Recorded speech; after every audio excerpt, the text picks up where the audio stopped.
Nakatakdang ilunsad ng pamahalaan ng isang bagong Revolutionary Rice Subsidy Program sa 2024. Ayon kay House Speaker Martin Romualdez, pinondohan ang programa ng 2024 National Budget. Target po nitong mabigyan ng tulong ang mga kwalipikadong benepisyaryo gaya ng mga ordinaryong mamimili at mga magsasaka. Layunin ng Revolutionary Rice Subsidy Program na maibenta ang bigas sa consumer nang hindi lalagpas sa 30 pesos kada kilo. With this new program, we seek to drive down the price of the quality of rice by almost half for 28 million Filipinos who are under challenging situations.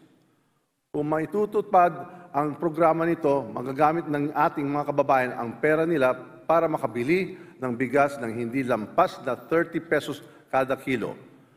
Hindi rin lugi dito ang mga kapatid nating magsasaka dahil gagamitin ang ating gobyerno ng subsidy sa pagbili ng bigas mula sa kanilang palayan.